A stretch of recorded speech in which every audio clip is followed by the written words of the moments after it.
Assalamualaikum warahmatullahi wabarakatuh.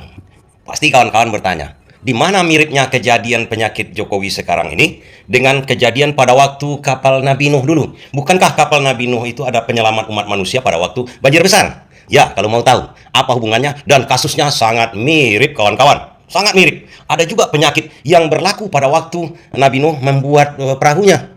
Ingat, Nabi Nuh itu cuma selama hampir 1000 tahun dia berdakwah, dia cuma punya pengikut 80 orang. 80 orang itulah yang membuat perahu di atas gunung, di atas bukit. Ini kan kejadian yang luar biasa, kejadian aneh, tidak masuk akal. Begitu juga dengan kasus ijazahnya palsunya Jokowi. Tidak masuk akal yang dilakukan oleh Roy Suryo dan Rismon Sinibat. Sebentar dulu, sebentar. Saya menyatakan ada penyakitnya Jokowi. Apakah ini benar? Bukankah cuma alergi-alergi biasa saja? Kita dengarkan ini dulu sedikit.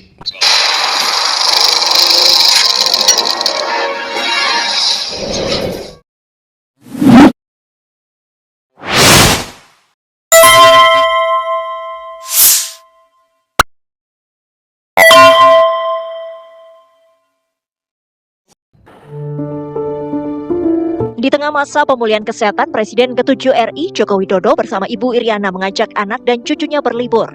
Jokowi pergi bersama 3 orang cucu dari putrinya Kahiyang Ayu, yakni Serja. Kondisi Bapak membaik, sedang proses pemulihan, dan kalau memang secara visual kita bisa lihat ya, kulit Bapak memang agak berubah. Pandangan dari dokter sebagai dokter kulit, bagaimana sebenarnya kondisi kulit dari Pak Jokowi ini, Dok? Saya disclaimer dulu sebelumnya, saya belum pernah memeriksa Pak Jokowi, jadi saya hanya melihat dari video saja. Jadi sebenarnya dari video yang kita amatin, yang saya amatin, itu semuanya benar ya. Jadi ada alergi di sana, ada peradangan di sana. Tapi saya nggak setuju mungkin kalau alerginya topikal ya. Kalau alergi topikal itu kan hanya terjadi pada satu tempat. Kalau kita lihat ini kan terjadi pada wajah, leher, dan tangan ya, kalau yang terlihat kita ya. Sehingga ini kelihatannya sistemik. Nah, alergi yang sistemik seperti ini ada beberapa penyebabnya. Yang pertama bisa terjadi karena dark eruption, jadi karena alergi obat. Misalnya Pak Jokowi makan obat.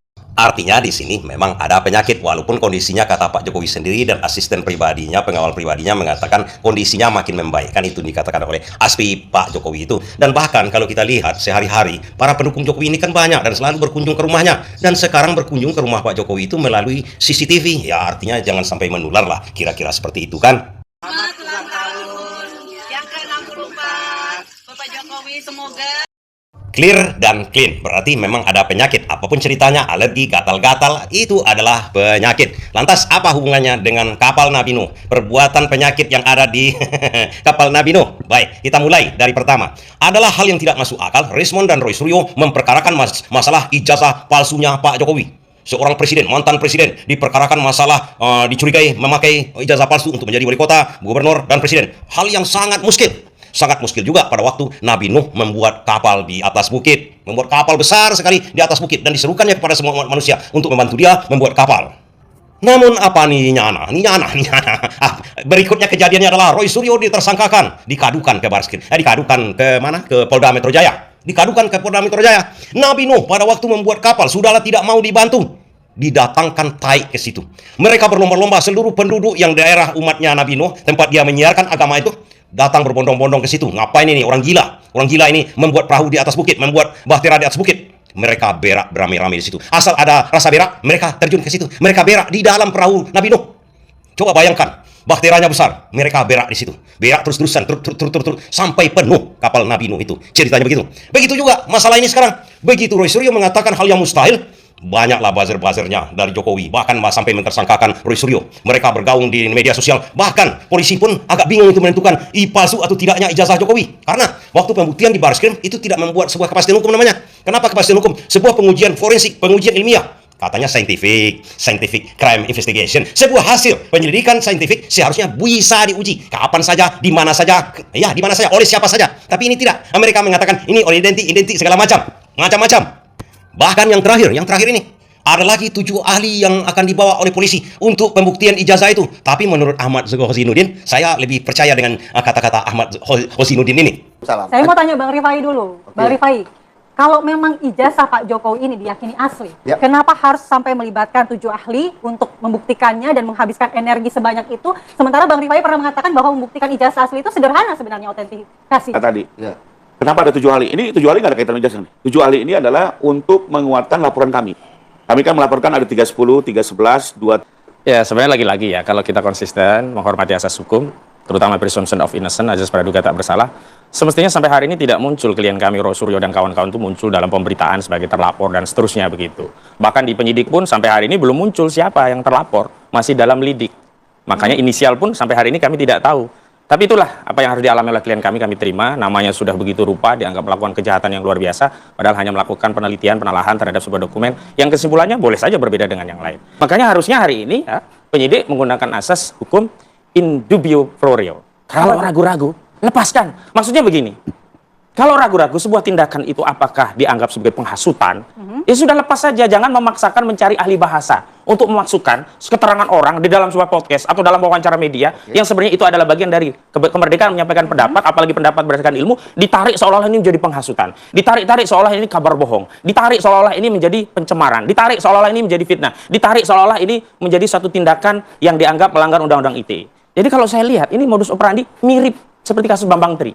Nah, contoh ya, pasal dulu, saya yakin nih, kalau masih ada pasal 15, ayat 1 Undang-Undang Nomor 1 Tahun 46 tentang kabar bohong, pasti itu yang dipakai. Karena ancamannya lebih seksi, 10 tahun.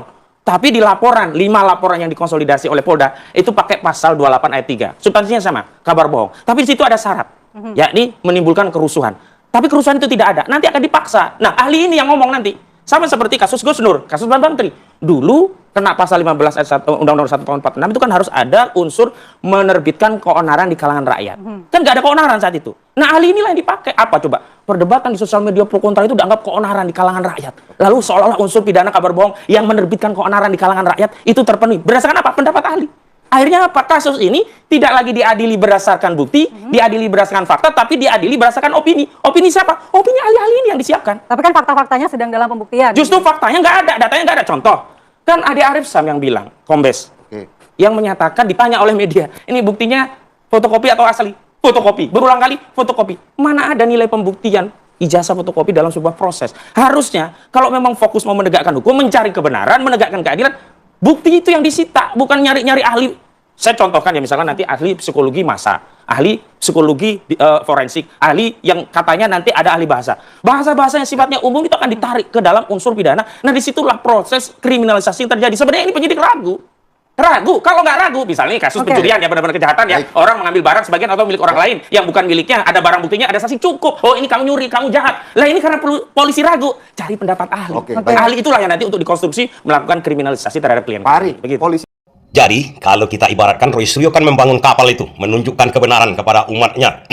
Begitu juga Nabi Nuh kemarin, diberai kapal Nabi Nuh. Dan Roy Suryo sekarang mau dibenamkan ke penjara dengan bermacam cara. Nah, cara zaman Nabi Nuh berak. Kalau sekarang caranya di media sosial, di kepolisian, dan macam-macam. Sepertinya Roy Suryo sudah penuh kapalnya dengan tai, begitu kan? Namun pada zaman Nabi Nuh kemarin itu, ada kejadian yang dibuat oleh Yang Maha Kuasa. Apa kejadiannya? Berkembanglah penyakit kulit di situ. Penyakit kulit, kudisan. Seluruh orang di sekitar kapal Nabi Nuh itu, penduduk yang ada di situ, dapat penyakit kulit. Penyakit kulit yang bukan main, busuk. Saya tidak menyamakan dengan penyakit Pak Jokowi sekarang. Mungkin aja penyakitnya ringan. Nggak seperti zaman Nuh dulu. Zaman Nabi Nuh dulu.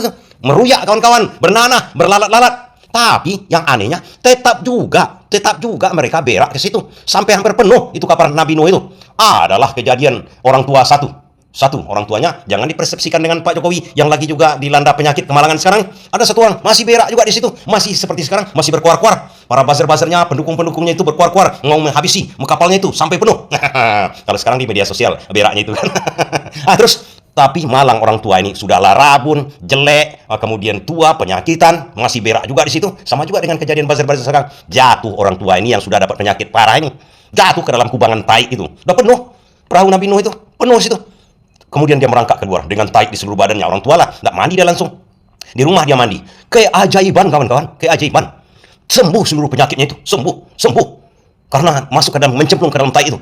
Tersiarlah kabar ke seluruh seantero negeri bahwa tai kemarin yang bercampur dari seluruh penduduk di kapal Nabi Nuh itu menyembuhkan penyakit dia. Wabah ini berjangkit antar benua, seluruh benua datang ke situ. Mencemplung ke dalam itu. Ya, bayangkan kapal Nabi Nuh itu besarnya, mencemplung masuk semua, keluar dari situ sehat. Rame. Tapi karena lama-lama tentu saja yang berak agak kurang situ lagi kan. Masih tetap ada, tapi masih agak kurang. Mencemplung, lengket di badannya, dia lari. Lengket di badan, ada lagi yang membawa dengan plastik. Karena ada orang tua yang kena di rumah. Bawa plastik asoy. Zaman itu kan belum ada plastik asoy. Dia bawa pulang. Akhirnya apa yang terjadi? Habisnya belum, masih ada rupanya sedikit di sela-sela kapal itu kan kayu.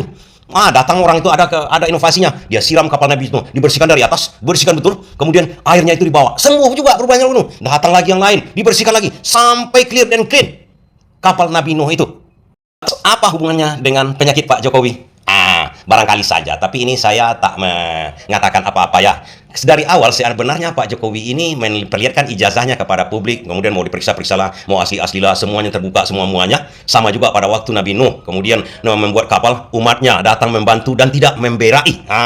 Tidak membayar buzzer-buzzer, menyuruh buzzer-buzzernya untuk berak di situ. Kalau itu terjadi, mungkin saja penyakit yang diturunkan kepada umat Nabi Nuh itu tidak terjadi. Apa hubungannya dengan Pak Jokowi?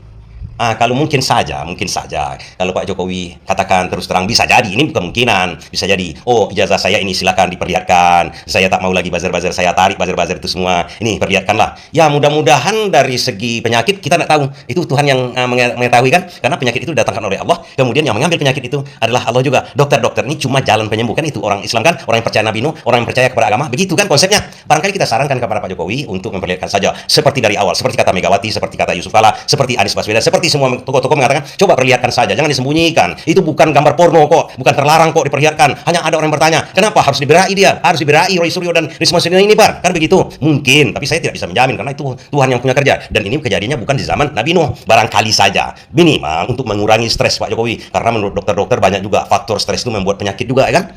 Wallahu a'lam bishawab. Saya tidak mengatakan ini karena itu, tapi kejadiannya kok mirip begitu kan? Terima kasih.